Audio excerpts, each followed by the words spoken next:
तो हम कल बच्चे ये कर रहे थे कि if we use excess of ethanol then the product is different, we get ether not alkenes. तो हमें ईथर की प्रेपरेशन होती है हमारे पास, नॉट एल्कीन्स। तो ये देखते हैं कि अगर हम एक्सेस के अंदर अल्कोहल को ले लेते हैं तो एक्सेस के अंदर अल्कोहल लेने से क्या डिफरेंस आ जाएगा हमारे प्रोडक्ट के अंदर। तो मैं यहाँ पे जनरल लिख देता हूँ रिएक्शन कि यहाँ पे हमने एक्सेस के अंदर अल्कोहल ले ली है, ठीक है, और प्रोटोनेशन भी की है उसकी। तो प्रोटोनेशन किस तरीके से काम करती है कि वो उसको पता है कि यहाँ पे लोन पेयर ऑफ इलेक्ट्रॉन्स तो प्रेजेंट है अल्कोहल के पास, ऑक्सीजन के पास। तो हमारे पास यहाँ पे CH2O, CH2 एंड CH3 बन रहा है, तो यहाँ पे ईथर की फॉर्मेशन हो रही है। तो यहाँ पे आप मैकेनिज्म को थोड़ा सा देख सकते हो कि हमने यहाँ पे कंसंट्रेटेड, अगर आप इसको कंप्लीटली लिखना चाहते हो तो आप यहाँ पे एक्सेस की जगह पे क्या कर सकते हो कि 2 मोल्स ऑफ CH3CH2OH ले रहे हो, ठीक है, और यहाँ पे आप लिख सकते हो कंसंट्रेटेड H+, मतलब कि कंसंट्रेटेड एसिड ले लो और 413 केल्विन टेम्परेचर रख लो। तो इससे होगा क्या बच्चे, हमारे पास यहाँ पे ईथर बन जाएगी और कुछ ये सिमेट्रिकल होगी। क्यों? क्योंकि यहाँ पे हम 2 मोल्स ले रहे हैं, तो यहाँ पे हमारे 2 कार्बन के एटम्स लेफ्ट साइड पे जुड़ जाएंगे और 2 कार्बन के एटम्स राइट साइड पे जुड़ जाएंगे ईथर के अंदर, ठीक है। तो ये रिएक्शन हो किस तरीके से रहा है, आप इसको थोड़ा सा अंडरस्टैंड करो। आप इसको थोड़ा सा अंडरस्टैंड करो कि हमारे पास फॉर एग्जाम्पल हमने जैसे 1 मोल जो था CH3CH2OH का, उसके अंदर से, क्योंकि हमारे पास ये पता था हमें कि लिविंग ग्रुप OH जो है वो इस तरीके से काम नहीं करता है, वो यहाँ से रिलीज नहीं होगा क्योंकि ये वीक लिविंग ग्रुप है। तो यहाँ पे हमने जैसे ही एसिड डाला तो हमारे पास ये जो लोन पेयर था वो H+ की तरफ मूव हुआ, और ये हमारा इंटरमीडिएट कॉन्स किसकी फॉर्मेशन की, इसने इसने फॉर्मेशन की है हमारे पास CH3CH2OH, और यहाँ पे लोन पेयर प्रेजेंट है और इसके ऊपर पॉजिटिव चार्ज भी प्रेजेंट है। और दूसरी तरफ हमारे पास HO, हम यहाँ पे CH2 लिख देते हैं और CH लिख देते हैं। तो हमारे पास अब ये भी प्रेजेंट था, तो इसके पास भी लोन पेयर था। तो अब ये क्या है बच्चे, ये एक स्ट्रॉन्ग लीविंग ग्रुप बन गया। तो अगर ये स्ट्रॉन्ग लीविंग ग्रुप बन जाएगा तो ये यहां से निकल जाएगा।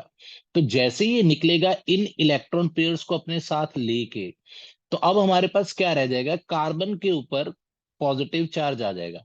और ये पॉजिटिव चार्ज क्या करेगा, इस लोन पेयर को अट्रैक्ट करेगा अपनी तरफ, कुछ ये बॉन्ड फॉर्म करेंगे।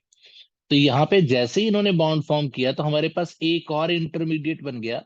जो पहले CH2 के ऊपर पॉजिटिव चार्ज था, अब वो ऑक्सीजन के साथ जुड़ रहा है, ठीक है, और हमारे पास CH2 बन रहा है और CH3। तो इतना नहीं था, क्यों? क्योंकि इसके ऊपर भी पॉजिटिव चार्ज था। तो हमारे पास ये हो जाएगा क्योंकि इसने लोन पेयर डोनेट किया था यहां से, ये देखो, इस ऑक्सीजन ने यहां से लोन पेयर को डोनेट किया था। तो अगर इसने लोन पेयर को डोनेट किया है तो इसके ऊपर पॉजिटिव चार्ज आ जाएगा, वही हमने यहाँ पे मेंशन किया है।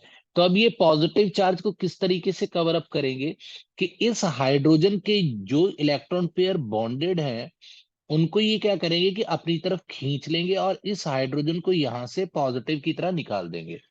तो हमारे पास यहाँ पे फिर से H+ आ जाएगा। आप इसको भी प्रोटोनेशन और डीप्रोटोनेशन कह सकते हो। तो इसका मतलब आपने पहले में रिएक्शन में क्या किया है, प्रोटोनेशन की है, ठीक है, और दूसरे रिएक्शन के अंदर आपने इसके अंदर क्या किया है, आपने इसके अंदर डीप्रोटोनेशन की है। तो इस तरीके से हमारे पास क्या होता है कि जैसे ही हम एक्सेस के अंदर अल्कोहल लेते हैं तो हम 413 डिग्री, सॉरी डिग्री कह रहा हूँ, केल्विन टेम्परेचर लेते हैं, तो हमारे पास एल्कीन की फॉर्मेशन होने की बजाय हमारे पास किस चीज की फॉर्मेशन हो रही है, यहाँ पे हमारे पास फॉर्मेशन हो रही है ईथर। ठीक है बच्चे, यहां समझ आ जाए, गुद्दा समझ आ गया? Yes sir. ओके, यहाँ पे जो कंपाउंड बनेगा CH2O, CH2 और CH3, तो इसको आप क्या नाम दोगे बच्चे, इसका नाम होगा इथॉक्सी इथेन, ठीक है। तो ये एल्कॉक्सी ग्रुप होता है बच्चे, ये एल्कॉक्सी ग्रुप है। तो यहाँ पे आपको क्या दिख रहा है, इथॉक्सी, इथॉक्सी इथेन। तो इस तरीके से हमारे पास इथॉक्सी इथेन की फॉर्मेशन हो जाएगी। तो यहाँ पे आज की क्लास बच्चे ज्यादा मतलब थ्योरी की है, ज्यादा थ्योरी की है। ठीक है, तो हम यहाँ पे मेंशन कर सकते हैं कि when alcohol and alcohol are treated, मैं यहाँ पे alcohol are treated with concentrated H plus ले लो, यहाँ पे कोई भी एसिड ले लो, ठीक है, एट 413 केल्विन, ठीक है, ऑन डिहाइड्रेशन विद, ये जो H प्लस लिया था इसका मेंशन कर देते हैं, H2SO4 gives symmetrical ethane, sorry ether, ठीक है। तो ईथर हमें क्यों मिल रहा है बच्चे, यहाँ पे देखो आप, यहाँ साइड पे भी हमारे पास दो कार्बन एटम्स है और इस साइड पे भी दो कार्बन एटम्स है, तो ये सिमेट्रिकल हो गया ना। हमारे पास ऑक्सीजन फंक्शनल ग्रुप के दोनों तरफ कार्बन एटम सेम है, तो इसलिए हम कह रहे हैं कि सिमेट्रिकल ईथर की फॉर्मेशन हो रही है, ठीक है। With with double the number of double the number of carbon atoms, carbon atoms then that of alcohol, ठीक है। तो अगर आप यहां पे क्या कर रहे हो, CH3 CH2 CH2 OH ले रहे हो और इसको 2 मोल्स ले लोगे, यहाँ पे आपने क्या किया, कंसंट्रेटेड H प्लस और इतना ही टेम्परेचर दे दिया 413 केल्विन। तो अब हमारे पास क्या होगा बच्चे, हमारे पास जो ईथर बनेगा वो कितने कार्बन एटम्स का बनेगा, CH2 और यहाँ पे ऑक्सीजन आ जाएगा, फिर CH2 और CH3। तो हम यहाँ पे कह रहे हैं कि नंबर ऑफ कार्बन एटम्स जो होंगे ऑफ दैट अल्कोहल, उनका डबल हो जाएगा। तो यहाँ पे अगर हमारे पास 3 कार्बन एटम्स थे अल्कोहल के अंदर, तो यहाँ पे हमें 3 यहाँ पे और 3 यहाँ पे 6 कार्बन एटम्स देखने को मिलेंगे। ठीक है बच्चे, यहाँ तक समझ आ रहा है? यस। ओके बच्चे, फिर हमारे पास होता क्या है बच्चे, फिर हमारे पास आ, कुछ और यहाँ पे मैंने आज कहा है कि आज बहुत ज्यादा थ्योरी होगी बच्चे। तो इंपॉर्टेंट पॉइंट यहाँ पे आता है कि dehydration of alcohols of unsymmetrical alcohols,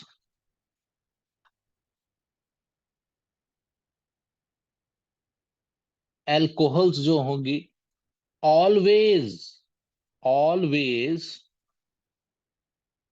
follow follow कौन सा रूल, यहाँ पे set Jeff rule.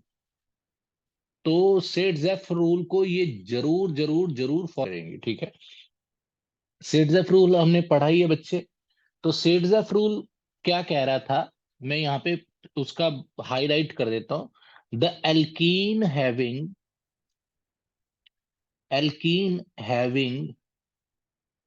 More hyper conjugates,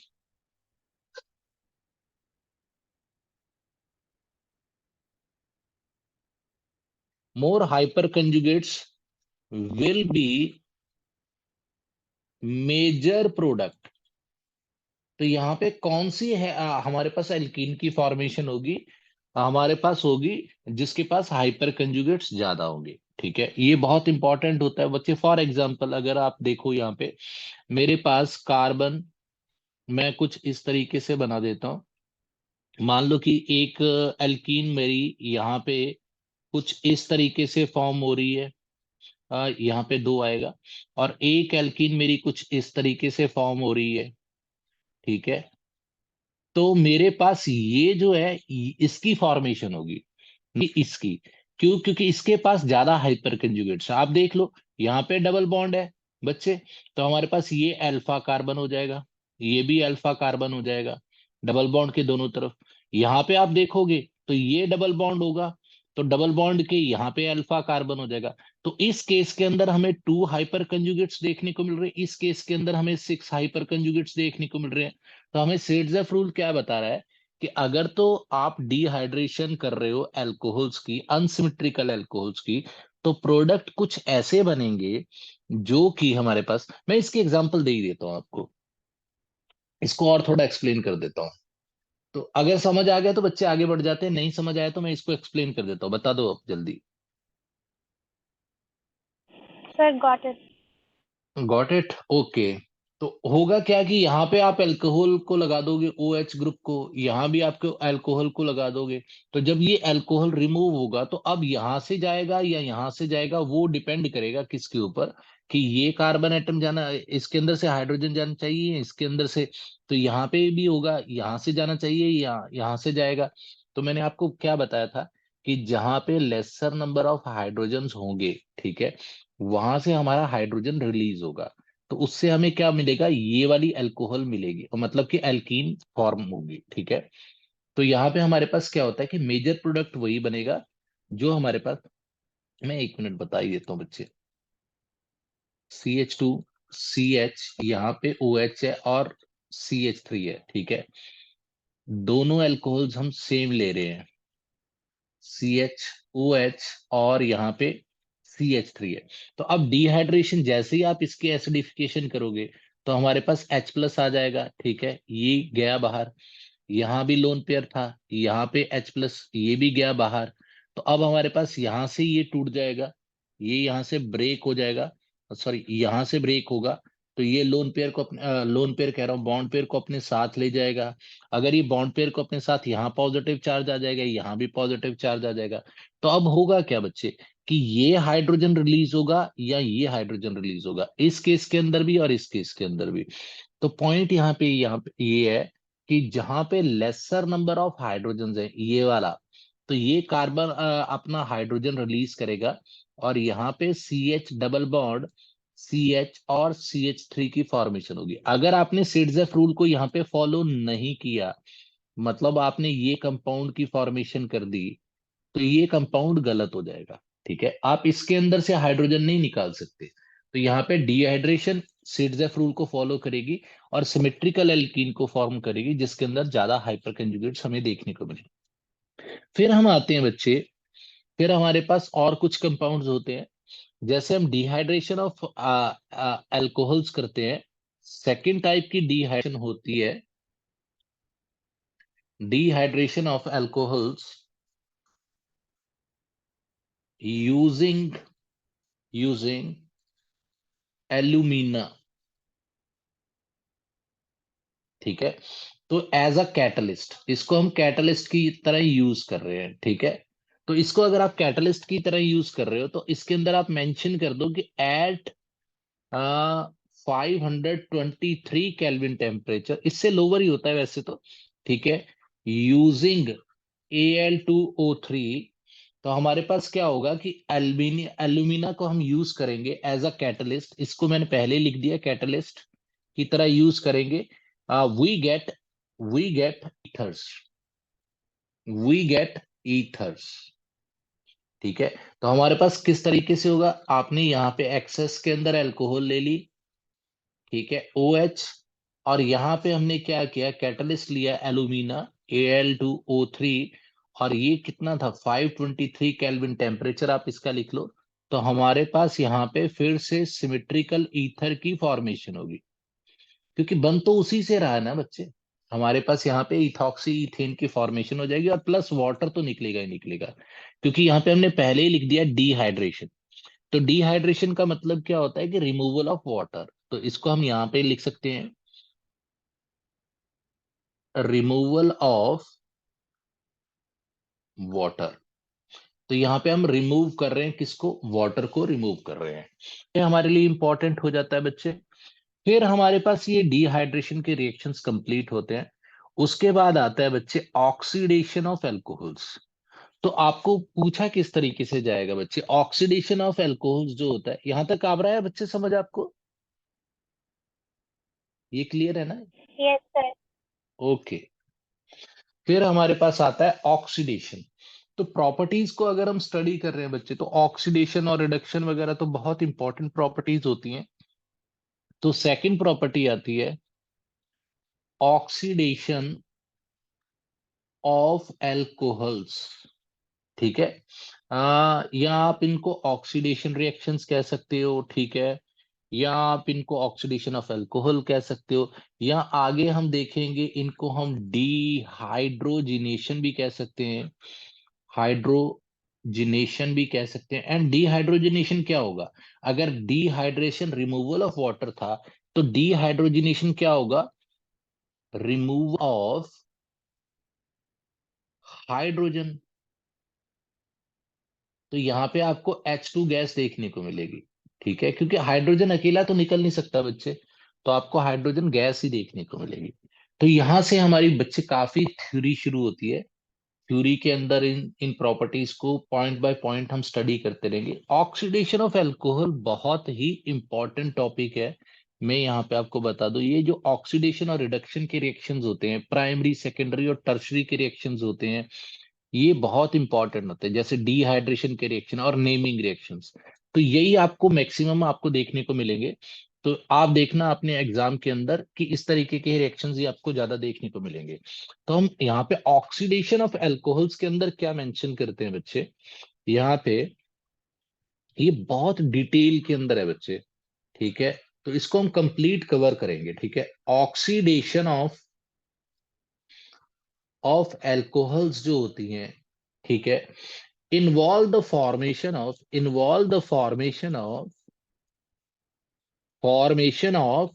uh, carbon and oxygen. मैं यहाँ पे पूरा ही लिख देता हूं, कार्बन एंड ऑक्सीजन, जो कि बच्चे हमारे पास क्या थी। आप एल्कोहल देखो, एल्कोहल हमारे पास क्या होती है, यहाँ पे मैं कार्बन लिख देता हूँ, CH3OH है। तो ये कार्बन और इस ऑक्सीजन की बात हम कर रहे हैं, जिनको मैंने हाईलाइट किया है, ठीक है, डार्क कर दिया। ऑक्सीजन यहाँ पे क्या कर रही हैं बच्चे, डबल बॉन्ड की फॉर्मेशन करती हैं। Double bond with with cleavage of, कि अब यहां पे ब्रेकडाउन किस चीज का हो रहा है, cleave of OH bond and CH bond. तो यहां पे दो बॉन्ड्स टूट रहे हैं और यहां पे कार्बन और ऑक्सीजन के बीच में डबल बॉन्ड बन रहा है। तो मैं यहां पे आपको एक्सप्लेन कर देता हूं कि हमारे पास क्या हो रहा है। कुछ इस तरीके की हमने एग्जांपल ली थी, ठीक है, और ये हमारे पास बॉन्ड थे। तो यहाँ पे आप देखो हम क्या कह रहे हैं कि oxygen and hydrogen, carbon and hydrogen. तो ऑक्सीजन एंड हाइड्रोजन कौन सा था, ये वाला बॉन्ड था। कार्बन एंड हाइड्रोजन मान लो कि ये वाला बॉन्ड था। तो ये दोनों ही बॉन्ड यहाँ पे क्या करेंगे, ब्रेक करेंगे, ठीक है, और ये किसको जन्म देंगे, ये कार्बोनिल ग्रुप को जन्म देंगे, जो कि हमारे पास इस तरीके से कार्बन। और यहां पे हमने क्या किया था, formation of carbon and oxygen के बीच में डबल बॉन्ड की फॉर्मेशन होगी वो।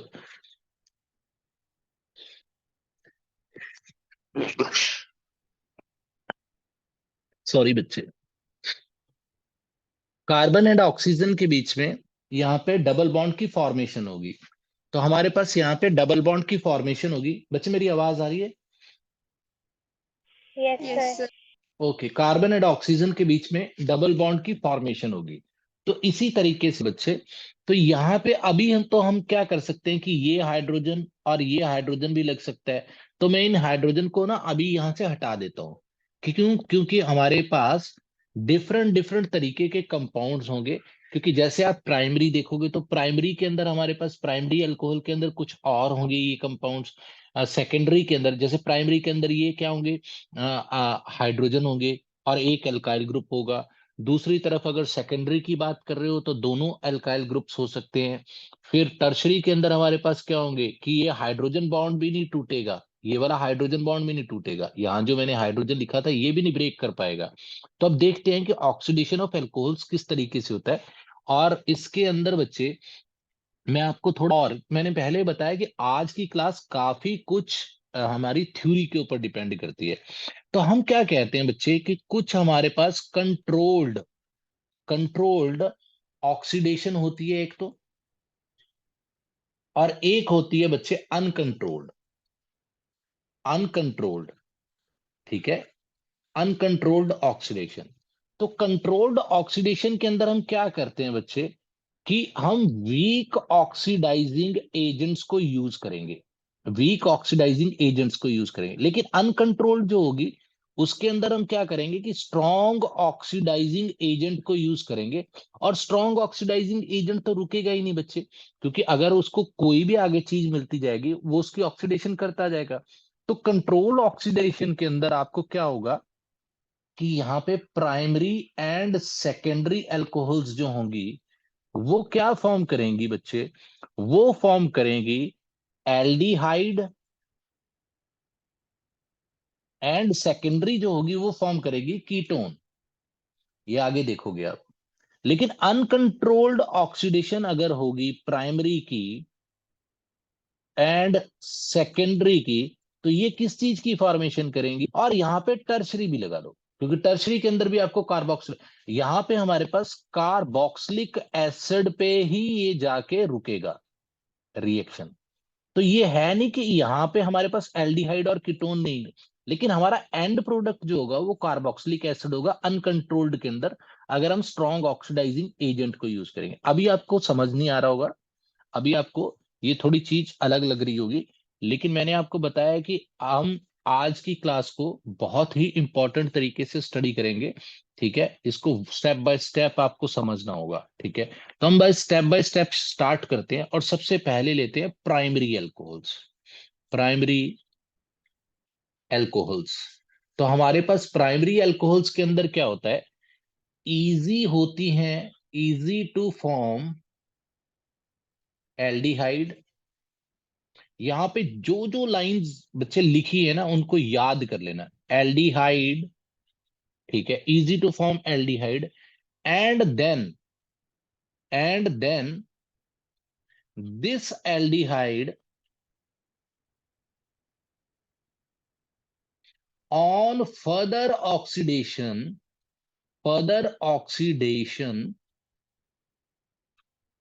gives carboxylic acid।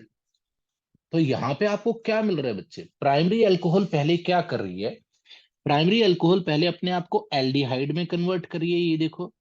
फिर एल्डिहाइड की फर्दर ऑक्सीडेशन हो रही है, ठीक है, अगर हम अनकंट्रोल्ड कर रहे हैं तो वो कार्बोक्सिलिक एसिड में पहुंच जाएगी, ठीक है।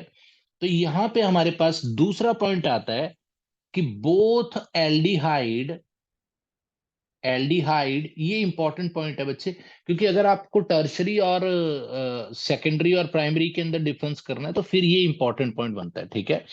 तो both aldehyde and carboxylic acid यहाँ पे, ठीक है, acid have have same number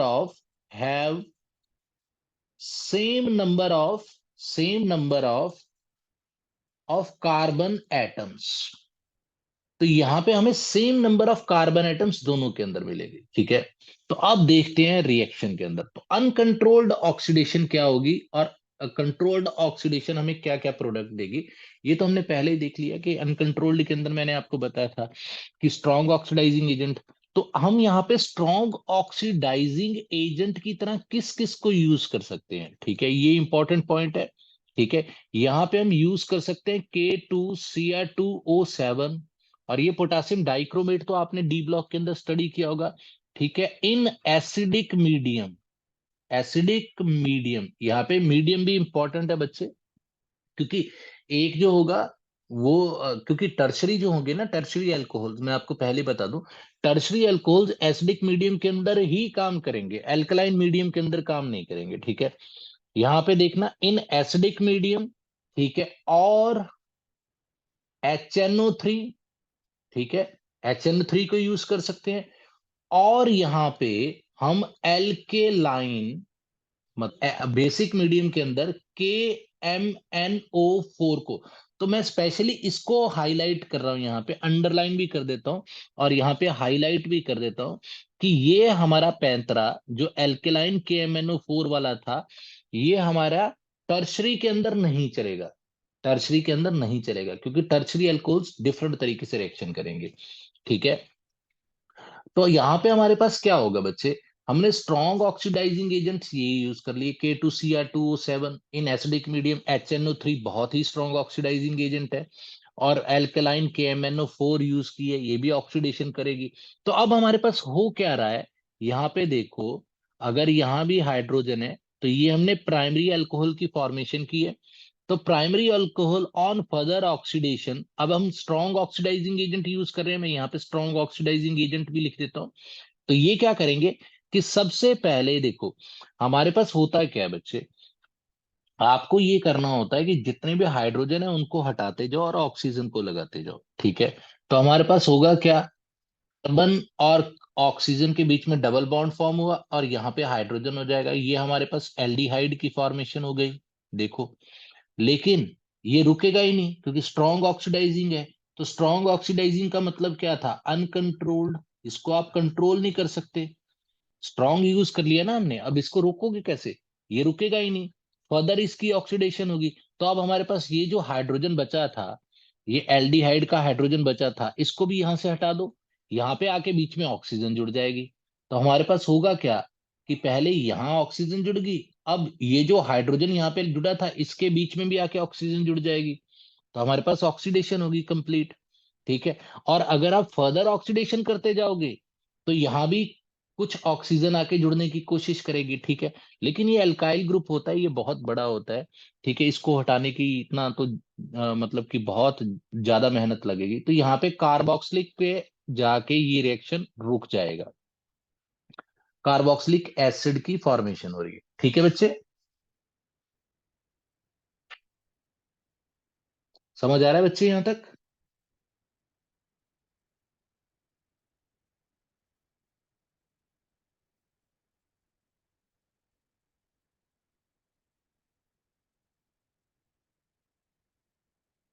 serious समझ आ रहा है बच्चे।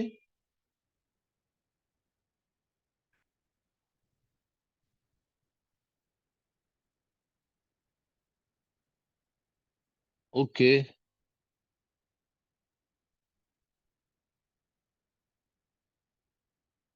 तो फिर हमारे पास फर्दर क्या होता है बच्चे, फर्दर हमारे पास ये रिएक्शन बढ़ता है कुछ किस तरफ को, ये फर्दर रिएक्शन बढ़ता है कि अगर, but if we use use weak oxidising agents, तो अगर हम वीक ऑक्सीडाइजिंग एजेंट को यूज कर रहे हैं, ठीक है, वीक ऑक्सीडाइजिंग एजेंट को यूज कर रहे हैं, तो हमारे पास क्या होगा, हमारे पास यहां पे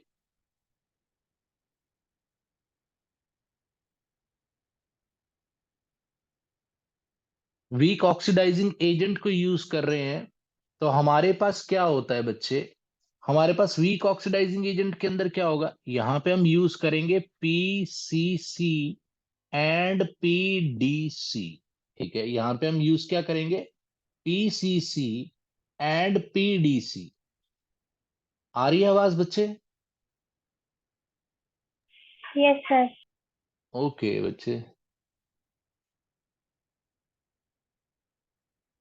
तो हम यहाँ पे अगर वीक ऑक्सीडाइजिंग एजेंट को यूज करेंगे तो हमारे पास रिएक्शन क्या होगा बच्चे, तो यहाँ पे हमारे पास PCC क्या होता है, पिरिडीन क्लोरोक्रोमेट, ठीक है, PCC होता है पिरिडीन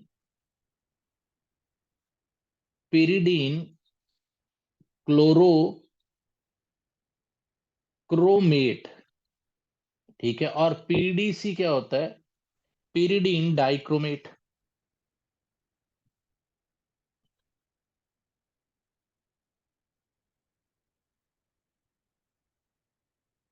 तो आपको सिर्फ मेंशन कर देना क्योंकि ये वीक ऑक्सीडाइजिंग एजेंट्स होते हैं। तो अब हमारा रिएक्शन क्या होगा बच्चे, अगर आपने वीक ऑक्सीडाइजिंग एजेंट यूज किया है तो हमारा रिएक्शन इससे आगे बढ़े नहीं, इसके आगे बढ़ेगा ही नहीं, हमारा एल्डिहाइड पे रुक जाएगा, क्योंकि अब हमारे पास कंट्रोल्ड ऑक्सीडेशन हो रही है, ठीक है। कंट्रोल्ड ऑक्सीडेशन के अंदर क्या होगा कि जैसे ही आप यहाँ पे प्राइमरी अल्कोहल फिर से ले रहे हो और इसके अंदर आपने क्या किया, PCC और PDC को यूज किया, ठीक है, तो हमारे पास रिएक्शन के अंदर क्या होगा, एंड प्रोडक्ट बन जाएगा, क्योंकि वीक ऑक्सीडाइजिंग एजेंट है, ये एल्डिहाइड पे जाके स्टॉप हो जाएगा। तो यहाँ पे हमारे पास प्राइमरी अल्कोहल थी, तो प्राइमरी अल्कोहल क्या फॉर्म कर रही है, एल्डिहाइड को फॉर्म कर रही है, ठीक है। तो यहाँ पे अगर स्ट्रांग है बच्चे तो अनकंट्रोल्ड ऑक्सीडेशन, अगर वीक है तो यहाँ पे कंट्रोल्ड ऑक्सीडेशन होगी। अगर स्ट्रॉन्ग ऑक्सीडाइजिंग एजेंट को यूज कर रहे हो तो आप उस ऑक्सीडेशन को रोक नहीं पाओगे एल्डिहाइड पे विद प्राइमरी अल्कोहल्स। तो यहाँ पे आप देखते हैं बच्चे कि किस तरीके से रिएक्शन आगे बढ़ता है, ठीक है। तो अब हमारे पास सेकेंडरी अल्कोहल्स आ जाती हैं, तो सेकेंडरी अल्कोहल्स के अंदर डिफरेंस क्या आएगा, आप देखो बच्चे यहाँ पे। तो अब हम सेकेंडरी अल्कोहल्स की बात करते हैं। सेकेंडरी अल्कोहल्स के अंदर होगा क्या बच्चे, यहां पे सेकेंडरी अल्कोहल्स, अल्कोहल्स जो होती हैं ऑन अनकंट्रोल्ड, मतलब कि अनकंट्रोल्ड का मतलब यहां पे क्या है कि हम स्ट्रॉन्ग ऑक्सीडाइजिंग एजेंट यूज कर रहे हैं, अनकंट्रोल्ड ऑक्सीडेशन, ऑक्सीडेशन और यूजिंग स्ट्रॉन्ग ऑक्सीडाइजिंग एजेंट्स, ठीक है, गिव्स, पहले हमें क्या मिल रहा था बच्चे, पहले हमें एल्डिहाइड मिल रहा था, अब हमें क्या मिलेगा, गिव्स कीटोन।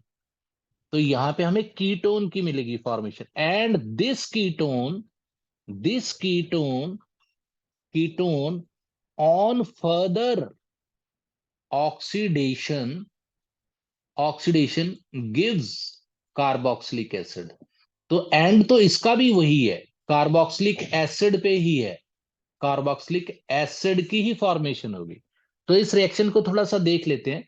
फॉर एग्जाम्पल मेरे पास क्या था, मेरे पास यहाँ पे CH3 है, यहाँ पे CH3 है, ऊपर हाइड्रोजन है और यहाँ पे OH है।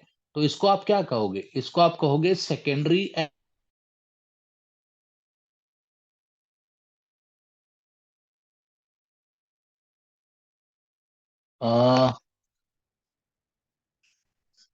बच्चे मेरी आवाज आ रही है?